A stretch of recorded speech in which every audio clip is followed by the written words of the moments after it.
কাগজের মতো এই স্প্রিং রোল শিট বানাই হেলেছে এত অল্প খরচে যে বাইরের দিয়ে কিন্তু এত মেলা টাকারে হেইয়ে দিয়ে রোল বানাইয়ে থুইয়ে দিছি রমজানের লাগে স্টোর করে। আসসালামু আলাইকুম মোর বুবুরা, মুই চলে এসেছি তোমাকে বরিশাল দেব নতুন একখান রেসিপি লয়ে। এখানে কিন্তু এখানে 1.5 কাপ পরিমাণে ময়দা লয়ে লইছি, 2 টেবিল চামচ পরিমাণে কর্নফ্লাওয়ার আর 2 টেবিল চামচ পরিমাণে তেল, পরিমাণ মতো নুন দিয়ে সুন্দর মতো ময়দাটার একেবারে তেলের লগে একেবারে মিলাই মিশে একাকার করিয়া হালাইতে হইবে মোর বুবু দাদুরা। হেইয়ের পর লইতে হইবে নর্মাল ট্যাপের পানি, হেই দিয়ে সুন্দর মতো একটু ডো বানাই লইতে হইবে। আর এই ডোটা কিন্তু বেশি সফটও হইবে না আবার বেশি টাইটও হইবে না। এখন এইটারে সুন্দর মতো রেস্টে রেখে দেবো। আর এইটা রেস্টে হইতে হইতে মুই ভিতরে পুড্ডা বানাই হালাইতেছে। আর হেই ফানে লইতে হইবে এখানে চিকেন, এখানে মুই প্রায় একটা ব্রেস্ট পিস লয়ে লইছি। আর এইটারে সেদ্ধ করে সুন্দর মতো ঝুড়া ঝুড়া করে লইছি। কড়াইয়ের মধ্যে তেল দিয়ে 1 চা চামচ করে আদা রসুন আর জিরা বাটা দিয়ে এইটারে সুন্দর মতো ভাজা ভাজা করে দিয়ে দিলাম হেই যে চিকেন ঝুড়া। হেইয়ার পর সুন্দর মতো লাইটরা চাইরা মশলার লগে মিলাই হেই পর সামান্য হলদির গুঁড়া, মরিচের গুঁড়া, মাংসের মশলা, কাবাব মশলা আর একটু নুন দিয়ে সুন্দর মতো ইয়ার মাইকা জুইকা একেবারে রান্না করে হালাইতে হবে যতক্ষণ না মাংসটা ভাজা ভাজা হয়ে যায়। হেইয়ার পর দিয়ে দিতে হবে গাজর কুচি, পাতাকপি কুচি, হেইয়ার পর পেঁয়াজ কুচি বেশি পরিমাণে। এখন এই সুন্দর মতো লাইটে চাইরা মিশাই একেবারে ভাজা লইতে হবে যতক্ষণ না পর্যন্ত সবজিগুলো সুন্দর মতো সেদ্ধ হইয়া যায়।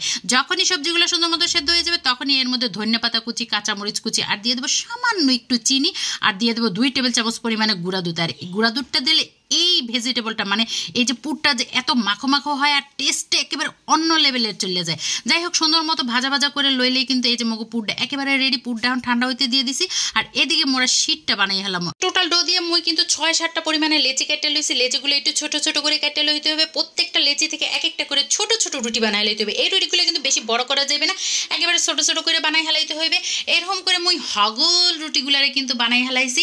এখন এক সাইডে রেখে দিব। আর এক রুটি প্রথমে মুই লইয়ে লইছি। আর এখানে প্রায় 2 টেবিল চামচ পরিমাণ তেল আর 3 টেবিল চামচ পরিমাণে কর্নফ্লাওয়ার মিলাইয়া সুন্দর মতো একটা মানে কি বলবো এটাকে একটা মিশ্রণ তৈরি করে লইছি। আর এই মিশ্রণটা রুটির উপরে দিয়ে এর উপর দিয়ে আটা ছিটাই দিছি, মানে ময়দা ছিটাই দিছি। এর উপর আরেকটা রুটি দিয়ে দিছি। আর এই রুটির উপর আবার ওই মিশ্রণ দিয়ে আবারও সেই ময়দার গুঁড়ি ছুটাই দিছি। এইরকম করে পরপর হগল রুটিগুলারে দিয়া সুন্দর মতো রেডি করে লইছি। উপরে নিচে হালকা আর একটু ময়দা ছিটাই দিয়ে সুন্দর মতো একটা পাতলা রুটি বেললে লইতে হইবে। একেবারে বড় করে একেবারে যতটুকু সম্ভব পাতলা করে একটা রুটি বেলে লইতে হবে। হেইয়ার পর তাওয়ার মধ্যে এপিট ওপিট উল্টাইয়া হালকা একটু ভাজা লইতে হবে, বেশি কিন্তু ভাজা যাইবে না। মোর উপরের রুটিটা যেহেতু আমি কারেন্টের চুলায় ভাজ দিয়ে আসলাম, এখানে হিট লাগিয়া উপরের রুটিটা একটু বেশি ভাজা হয়ে গেছে। আপনারা কিন্তু আরো একটু কম করে ভাজা নেবেন। কিন্তু ভিতরের যে রুটিগুলো একেবারে পারফেক্ট হয়েছে, একদম কাগজের মতো পাতলা থেলথেলে, একেবারে এ পাশে হাত দিলে ওই পাশে হাতের আঙ্গুলগুলো স্পষ্ট বোঝা যায় এতটা পাতলা হয়েছে।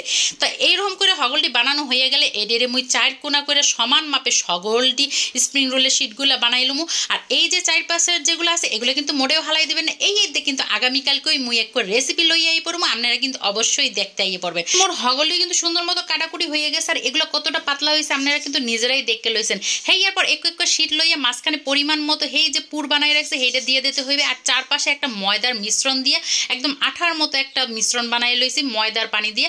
হেই সুন্দর মতো চারপাশে দিয়ে দিতে হইবে। এতে করে কিন্তু এই রোল আর খুললে যাওয়ার কোনোই ভয় থাকবে না। হেইয়ার পর আপনারা তো দেখতেই পাইতেছেন মুই কেমনে করে এই রোলটারে বানাই লেছি। তো এইরকম করে মুই হগল রোলগুলা বানাই লেছি। এখন একেবারে মিডিয়াম আছে রোলগুলার ভাজা লমু। মোর বাবু দাদারা তোমরা যদি চাও তোমাকে কমেন্টগুলো মুই পরবর্তী ভিডিওতে পারে ঝটপট করে কমেন্ট করে লাও। আর গত ভিডিওতে মোরে যারা কমেন্ট করছে হইল গিয়া নুসরাত জাহান চাঁদপুর থেকে, শামিমা ইসলাম কুমিল্লা থেকে, স্বপ্না সানান দিনাজপুর থেকে আর আয়েশা আপু গাজীপুর থেকে। হগলির অসংখ্য অসংখ্য ধন্যবাদ।